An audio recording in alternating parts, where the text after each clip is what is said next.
everybody, welcome back to the channel. If you are new around here, welcome, and if you are a returning subscriber, thank y'all so much for coming back.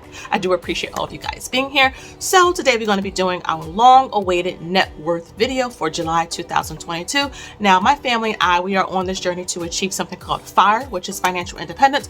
Retired early. We're trying to retire early in about 5 years or so, just from like the 9 to 5. We want to really build up our own businesses, start our own thing, and we can't do that working hard for somebody else. So that's why we're grinding right now to really get our investments and wealth up so that we can do the things that we want to do, you know, achieve financial freedom. So if you want to know more about that, like, subscribe, share so we can get this out there. So I am really excited to talk to you guys about our net worth today. I mean, talk about a comeback, okay? Now keep in mind, year to date, the stock market is still down about 10%, but it was at like 25% year to date. So at the end of July, I just don't know what happened. The market just kind of took a turn and started to go up. So usually when you are an investor and you got big events going on like a recession and inflation and rumors of wars all over the place, usually that will cause the stock market to fall. And it has been working for the first, 6 months, 6.5 months or so. But again, I'm always about that buy and hold strategy. I talk about it all the time. I know you guys hear me in your head when you are investing as well. Buy and hold, buy and hold, buy and hold in good companies and in good funds that you believe in, that you know is not going anywhere. You know Amazon is not going anywhere. Target, Walmart, Dollar Tree, Waste Management, Microsoft, Google, they're not going anywhere. And so if you really want to change your financial trajectory, you really need to understand and learn how to invest when the market is red. It's scary, I know, but view it as a sale. You wouldn't go into the store, and be upset if you saw a red 40% off sale sign on your favorite shirt. You would be happy, maybe doing flips in the aisle. View it the same way when you are investing. Make sure that you understand psychologically that red can be a good thing when you are investing in the stock market, and to good companies and funds. That's really important. So before I get to our net worth, I wanted to answer a question that I got, and someone asked me, do I think $1 million is enough to really be comfortable retiring on? Well, there are a lot of factors that go into that calculation. Now, I do have a really simple retirement plan worksheet up on my site, mt1finance.com. It's really affordable, and it helps to give you a starting point, because $1 million, let's say right now in July, or it's August now, August of 2022 will not be the same, let's say July 2032 or 2042. It won't be the same. It won't have the same purchasing power, hence why inflation is so bad. So we really have to understand, what are we comfortable living on when we reach that stage in our life. You also have to ask yourself, what age do you plan on doing all of this in? Because some people want to retire early, and to me, anytime before the traditional retirement age. So in my eyes, anytime before 65. You are retiring early. You retire at 64, you retire early. So you really want to make sure you understand what you'll have to live on. You also need to understand what accounts you'll be able to legally withdraw from without having to incur any taxes or penalties. So I have a really particular strategy for retirement or early retirement, but this could work for retirement as well. That's why I talk about that worksheet as well, because it helps you to figure out, okay, this is what my projected monthly expenses are. Then you would time that number by 25. Okay, so you have your number. So now how are you going to get to that $1 million number? Okay, so you need to figure out, okay, I need to invest more. First of all, how old are you? So if you're 25, okay, well, you have a lot of years to really catch up. If you are 45, you don't have as much time. You can still achieve your goals. You just need to understand your reality. So one of the things I will tell you versus giving you specific numbers, and I was actually going to pull up a calculator, but I decided not to, because this question can really apply differently to a lot of people depending on your personal situation. If you have a family, if you're single, how much debt you have, all of this type of stuff. So I would say one of the things you want to do to make sure that you can achieve $1 million and so that it's enough is you may want to increase your income. I know we can cut out as much as we can cut out in our budgets. We can cut coupons, we can save, we could, wash clothes at night, all of that type of stuff. This is some of the things that I do. But sometimes at the end of the day, especially depending if you're in your late 30s or 40s, you need to just increase your income, or, and this is a great or, is to get a side hustle or a side business going. Oh my goodness, I'm telling you, if there's anything that came out of this pandemic that's good is it forced people to be more creative. They have a lot of good gifts on the inside of them that is marketable, that is sellable. Go on and start your business so that you can create another stream of income that will also help you to be able to, the second thing, which is invest more. You have to put your money to work. It won't just work saving it in a savings account. Yes, the high yield savings account interest that you're getting is going up to what, like 1.99%.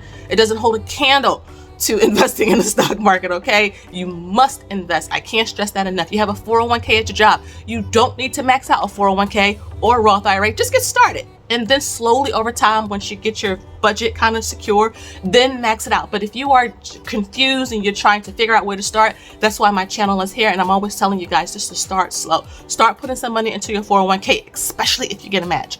Put some money in a Roth IRA because those gains grow tax-free. Start dividend investing. I'm really, really big on dividend investing. And I have something special coming for those who are interested in dividend investing in September. And just a quick announcement, I am going to go live August 30th at 7:15 p.m. and I'm going to explain all of the new services and products and the new groups that I'm starting, my app, and all of the different things that I have going on, because I really want to help you guys change the face of wealth. So make sure you share the channel so that more people can get on board. Yes, my hubby will be featured in some of these private groups. So salary negotiations, networking, how to, interview correctly, these types of things. I'm telling you guys, I'm going to help you change your family financial dynamic. So back to what I was saying. So invest. The next thing you can do is try to diversify your investments. I'm a big fan of dividend investing, like I said. Dividend investing because even when the market is down, you still get paid your dividend. Now, do not invest in a company just because it pays a dividend, okay? You really need to understand the fundamentals of a company. Fundamentals are like management, services and products. How much money did they make? How much debt are they carrying? These are the types of things you need to know as an investor. That's why I'm here.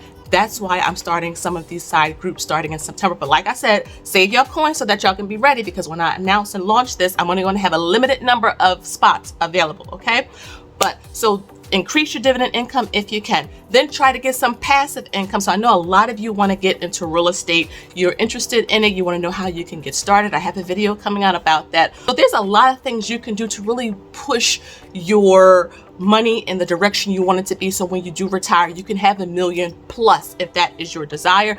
Another thing that you may consider doing is consider to lower your liabilities. A lot of the trouble that we have in terms of not having enough, not saving enough, not investing enough lies in our budget. Sometimes we just have too many expenses. So again, this is about looking at your money, seeing where it's going, what's coming in, and how you can really structure things so that you can have the desire and you want. Yes, you can enjoy life right now, but if you know you're going to wake up 5 years from now, 10 years from now, you want to have something there that's growing on your behalf, because you don't want to be left behind, especially with Social Security and there's all the stuff that's going on. You guys see it. And so we want to make sure that we protect ourselves in the future. So that's me answering that. Is $1 million enough for a retirement type of question? Because it really just depends on your situation. So get that retirement worksheet, fill it in, watch this video over again and all the points that I made. Check out my FIRE playlist. I have a financial independence retire early playlist where I talk about like a Roth IRA, a 401k, saving for your children, all of that type of stuff, so that you can kind of catch up and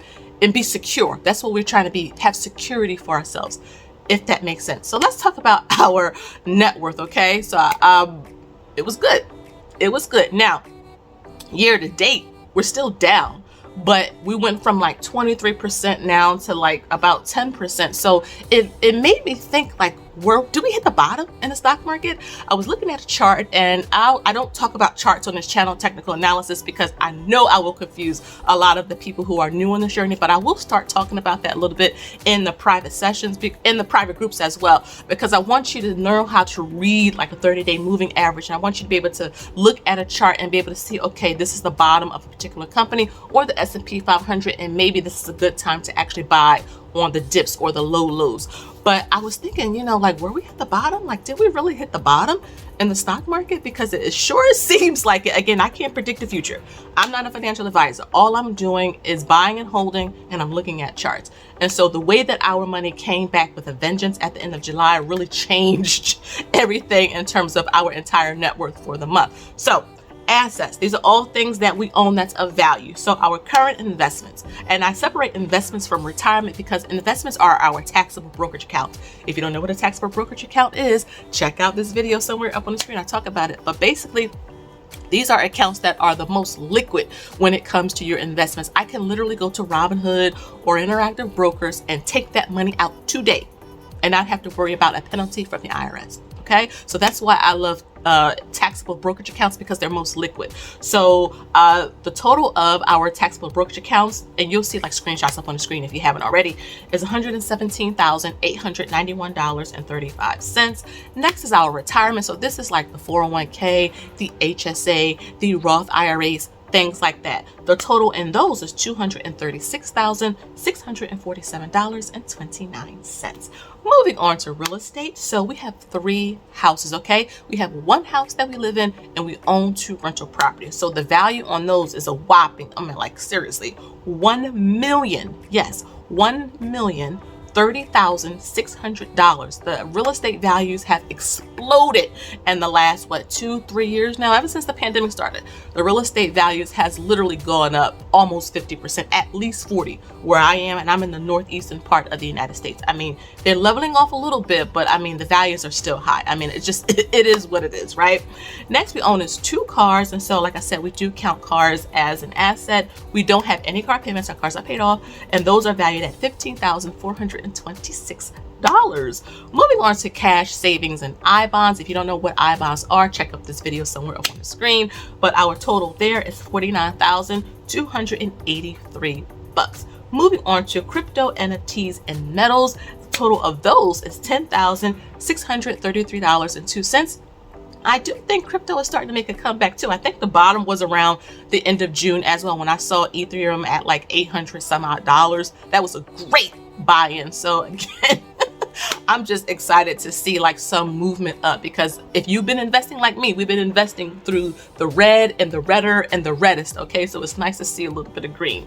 And then finally, company stock. My husband do have a stock via his company. I'm not going to disclose what his company is. He is an executive in his company. He has worked extremely hard, and a part of his compensation package, him and his lawyer negotiated stock in the company. This is something that I wholeheartedly advise, and this is part of the things that he's going to come on and talk about in our private group. So you got to, again, wait for that live at the end of August, okay? Because I know a lot of you want to know about how to negotiate salaries, how to network, how to increase your income, what career fields to choose. And so stay tuned. Hubby is coming soon. But the total for those is $374,325. So again, all of our assets is $1,842,861.31. All right, so let's talk about our liabilities. These are things that we owe. These are companies that we write that check out to every month, or that we go online and transfer that money over to, okay? So the first liability we have is our main home, okay? We owe money on our main home. So yes, our main home may be worth close to $600,000, but we actually owe on it $310,259.57. Our first rental property, the balance we owe on that mortgage is $130,774.92. And the second rental property, and our third property just overall, is $133,511.72. Now, we are not in a hurry to pay off any of these homes because of the low interest rates that we have on them. We don't pay PMI as well. So it just, our money works better invested elsewhere. Now, I will tell you that the company stock that my husband has through his company, when he cashed those in, we are going to pay off our main home. So we will have a mortgage-free main home when we go into early retirement. But the 2 rentals, we're not really in a rush to pay those off because the tenants pay those every month for us, if that makes sense. So now that we have our assets, now that we have our liabilities, let's move on to our total net worth, okay? So for July 2022, thanks to the rise in the stock market, our net worth is $1,268,315.10. Okay, so again, we diversify our money. We don't just save our money. We don't just invest our money. We buy real estate. We dabble into cryptocurrency and NFTs. We have gold and silver metals as well. Have our children's accounts. We have I-bonds. our money is in so many places, because if the stock market falls, well, we got our real estate and other things holding our portfolio up. If the real estate market falls, then we have stocks and we have some cash. I mean, we have so much going on different places, because it's always good to diversify. Always put your eggs all over. Spread them out. Don't put them in one basket, okay? Spread your eggs out.